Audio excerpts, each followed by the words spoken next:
Antisipasi. 2 Petrus 3 ayat 14 berkata, "Sebab itu saudara-saudaraku yang kekasih, sambil menantikan semuanya ini, kamu harus berusaha supaya kamu kedapatan tak bercacat dan tak bernoda di hadapannya dalam perdamaian dengan Dia." Sebagai orang percaya, marilah kita semua sungguh-sungguh mengantisipasi kedatangan Tuhan Yesus yang kedua kali. Antisipasi akan hal baik di masa depan seringkali membangkitkan semangat, bahkan menambah kekuatan pada diri seseorang. Anak-anak sekolah mengantisipasi akan datangnya hari libur saat akhir semester. Tentara yang ditugaskan ke satu daerah sehingga berpisah sementara waktu dengan keluarganya mengantisipasi saat dimana penugasannya berakhir dan dia akan berkumpul kembali dengan keluarganya. Para pekerja mengantisipasi tanggal merah di mana mereka akan mendapat hari libur. Calon pengantin mengantisipasi hari pernikahan mereka dan banyak lagi contoh lainnya. Betapa sedihnya bila seseorang hidup tanpa antisipasi yang baik, sebab dia tidak memiliki apapun yang baik untuk diharapkan terjadi di masa yang akan datang. Tapi sebenarnya itulah yang dialami oleh setiap orang yang belum mengenal Tuhan Yesus. Sebab tanpa Tuhan Yesus, sesungguhnya tidak ada antisipasi yang sejati. Bisa saja seseorang mengatakan ia memiliki antisipasi untuk banyak hal baik di masa akan datang, tapi tanpa Yesus semua itu sia-sia. Sebab itu akan berakhir, akan lenyap, ditelan oleh kematian yang harus dihadapi setiap orang. Kematian mengakhiri semuanya. Dan kematian harus dihadapi setiap orang, cepat atau lambat. Itu sebabnya tanpa Tuhan Yesus, masa depan seseorang adalah tanpa pengharapan. Tuhan Yesus adalah satu-satunya jalan keselamatan, jalan menuju sorga, kepada kehidupan yang kekal. Puji Tuhan sebagai anak-anak Tuhan yang percaya kepada Tuhan Yesus sebagai juru selamat dan Tuhan, maka kita semua memiliki masa depan yang penuh pengharapan. Sukacita kita akan penuh saat kita mengantisipasi kedatangannya yang kedua kali. Kita tahu Tuhan sudah menyiapkan rumah yang kekal bagi kita dan upah yang kekal seturut dengan apa yang kita kerjakan baginya. Itu sebabnya kita hidup setiap hari di dunia ini dengan antisipasi akan hari kedatangan Tuhan tersebut. Sayangnya banyak anak Tuhan yang tidak menyadari, tidak mengingat, atau tidak mau memikirkan mengenai kedatangan Tuhan yang kedua kali, sehingga hidupnya tidak dipengaruhi oleh hal tersebut. Setiap hari ia tidak mengantisipasi akan datangnya hari yang mulia itu, di mana Tuhan Yesus akan menjemput kita semua. Itu sebabnya ia hidup sama seperti orang-orang lainnya yang hanya mengejar perkara yang fana. Bahkan lebih dari itu, ia tidak sadar bahwa ia terus hidup dalam gaya hidup yang berdosa, yang memuaskan kehendak dagingnya dan mendukacitakan hati Roh Kudus. Ini semua terjadi karena ia tidak mengantisipasi bahwa hari Tuhan akan datang. Janganlah ada kita yang demikian. 2 Petrus 3 ayat 11-12 berkata, "Jadi jika segala sesuatu ini akan hancur secara demikian, betapa suci dan salehnya kamu harus hidup, yaitu kamu yang menantikan dan mempercepat kedatangan hari Allah. Pada hari itu langit akan binasa dalam api, dan unsur-unsur dunia akan hancur karena nyalanya." Biarlah kita mengantisipasi kedatangan Tuhan kedua kali dengan sungguh-sungguh hidup saleh, hidup suci, hidup kudus bagi Tuhan, melawan kehendak daging kita setiap hari dengan pertolongan Roh Kudus. 1 Petrus 1 ayat 13-16 berkata, "Sebab itu siapkanlah akal budimu, waspadalah dan letakkanlah pengharapanmu seluruhnya atas kasih karunia yang dianugerahkan kepadamu pada waktu penyataan Yesus Kristus. Hiduplah sebagai anak-anak yang taat dan jangan turuti hawa nafsu yang menguasai kamu pada waktu kebodohanmu. Tetapi hendaklah kamu menjadi kudus di dalam seluruh hidupmu, sama seperti Dia yang kudus, yang telah memanggil kamu. Sebab ada tertulis, kuduslah kamu, sebab aku kudus." Ayat firman ini jelas mengajarkan kepada kita untuk menjadi kudus di dalam seluruh hidup kita, sama seperti Tuhan yang kudus. Bila kita hidup setiap hari mengantisipasi kedatangan Tuhan kedua kali, maka setiap hari kita akan sukacita hidup kudus bagi Tuhan. Janganlah kita mengeraskan hati kita, tapi marilah kita mau menjadi anak-anak yang taat, yang patuh akan firman Tuhan, akan panggilan Tuhan dalam hidup kita. Ada maksud Tuhan bagi kita masing-masing selama kita hidup di dunia ini. Itu sebabnya setelah kita mengenal Tuhan Yesus dan diselamatkan, kita tidak langsung dibawa Tuhan masuk ke sorga. Tuhan memiliki tugas bagi kita masing-masing. Marilah kita menyadarinya dan mengerjakannya dengan sungguh-sungguh. Janganlah kita menjadi lupa akan panggilan Tuhan tersebut atau mengesampingkannya, lalu hidup memuaskan nafsu kita. Bila kita senantiasa mengantisipasi kedatangan Tuhan kedua kali, kita menyadari bahwa kita diberkati untuk mengerjakan panggilan Tuhan, untuk menjadi berkat bagi orang lain, bukan untuk hidup dalam keserakahan atau nafsu jahat lainnya. Kolose 3 ayat 4-5 berkata, apabila Kristus yang adalah hidup kita menyatakan diri kelak, kamu pun akan menyatakan diri bersama dengan Dia dalam kemuliaan. Karena itu matikanlah dalam dirimu segala sesuatu yang duniawi, yaitu percabulan, kenajisan, hawa nafsu, nafsu jahat, dan juga keserakahan yang sama dengan penyembahan berhala. Adalah kita yang memilih untuk mematikan segala sesuatu yang duniawi di dalam diri kita dengan pertolongan Roh Kudus. Kita tidak menjadi kudus dengan otomatis, tapi kita berjuang setiap hari, melatih diri kita setiap hari, dan kita mau melakukannya karena hati kita dipenuhi dengan antisipasi akan hari kedatangan Tuhan kedua kali. Kita tidak mau memiliki penyesalan ataupun kehilangan upah kita ketika saat itu tiba. Sama seperti seseorang yang hendak memiliki karir dalam satu bidang olahraga, ia tidak akan otomatis menjadi seorang olahragawan hanya karena ia menginginkannya. Setiap hari ia harus membayar harga, melatih dirinya untuk berolahraga, supaya ia dapat menjadi juara dalam bidang olahraga tersebut. Ketika ia merasa malas, ia tetap harus berlatih. Ketika ia merasa capek, ia tetap harus berlatih. Ketika ia bosan, ia tetap harus berlatih. Mengapa?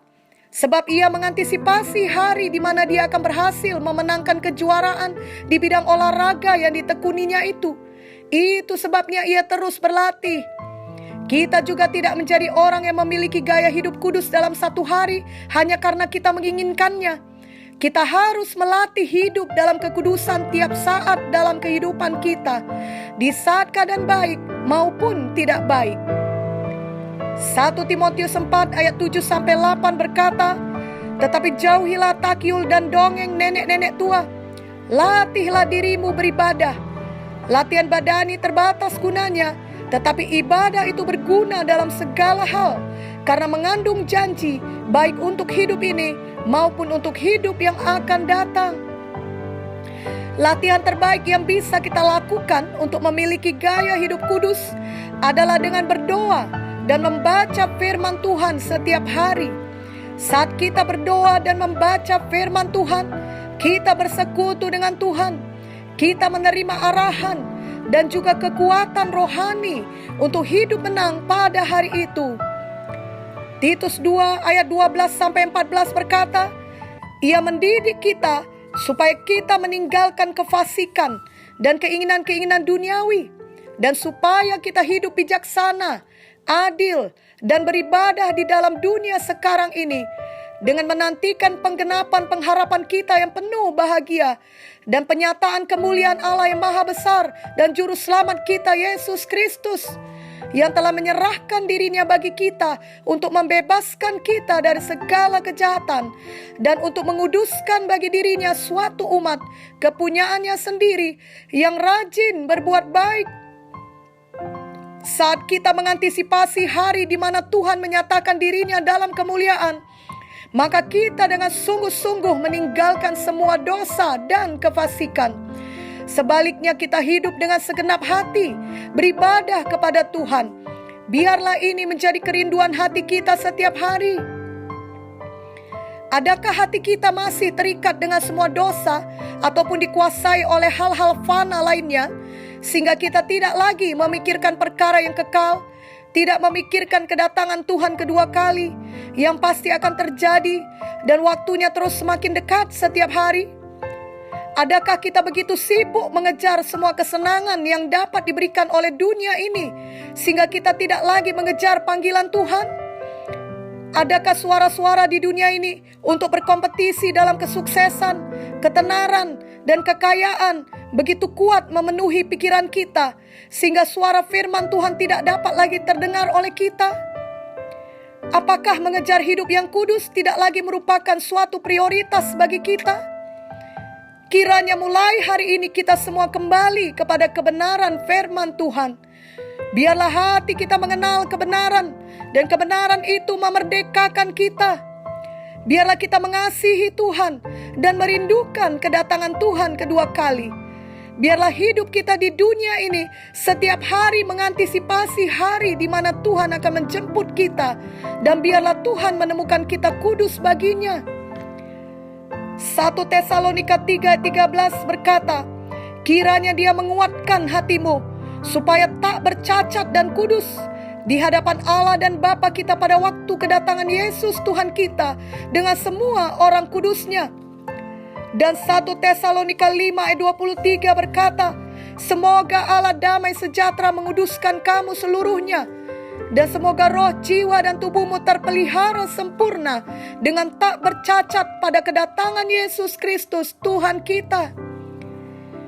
Bila kita merindukan hari kedatangan Tuhan kedua kali, maka kita mengantisipasinya dengan sungguh-sungguh menyucikan diri kita. Kita tidak akan bermain-main dengan dosa atau membuang-buang waktu melakukan semua hal yang kita sukai, tapi tidak membawa pengaruh untuk pelebaran kerajaan sorga. Kita tidak akan sesuka hati atau tanpa sadar terus berbuat jahat, menggosip, memecah, menyombongkan diri, ataupun sibuk dengan semua kepentingan diri sendiri dan siaku. Tapi kita akan menjaga hati kita, ucapan kita, perbuatan kita setiap hari, karena kita hidup akan kesadaran bahwa Tuhan akan datang kedua kali, dan semua hal yang kita lakukan di dunia ini akan menentukan kedudukan kita dalam kekekalan saat Tuhan menjemput kita kelak. Kita mengantisipasi akan hal tersebut. 1 Yohanes 3:2-3 berkata, saudara-saudaraku yang kekasih, sekarang kita adalah anak-anak Allah, tapi belum nyata apa keadaan kita kelak. Akan tetapi kita tahu bahwa apabila Kristus menyatakan dirinya, kita akan menjadi sama seperti Dia, sebab kita akan melihat Dia dalam keadaannya yang sebenarnya. Setiap orang yang menaruh pengharapan itu kepadanya menyucikan diri sama seperti Dia yang adalah suci.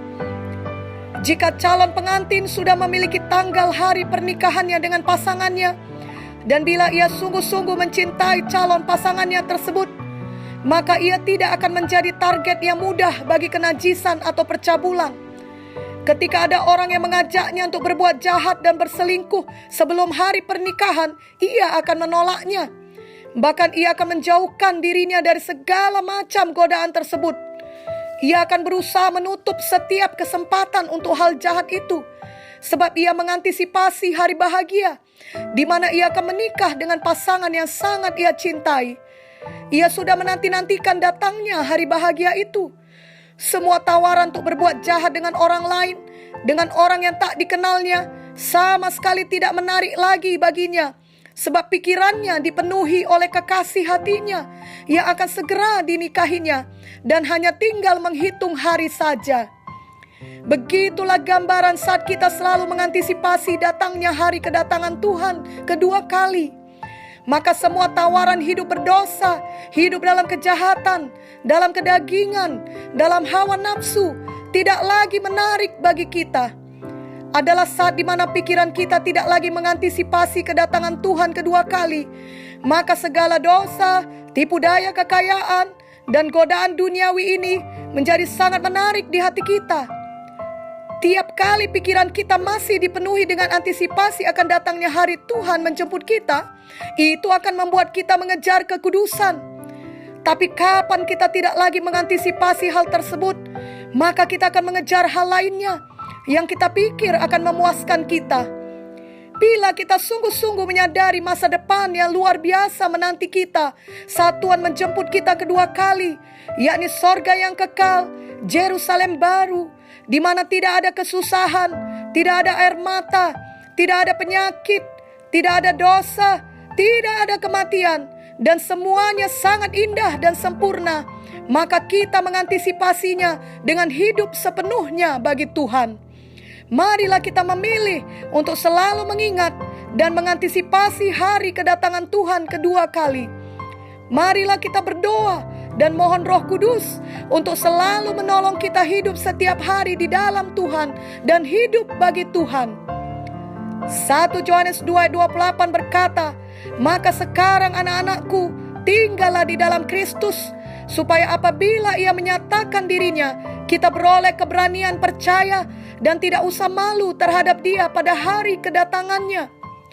Biarlah tidak ada kita yang malu pada hari kedatangan Tuhan kedua kali. Marilah kita senantiasa wait, watch, work, mengantisipasi hari kedatangan Tuhan Yesus kedua kali. Amin.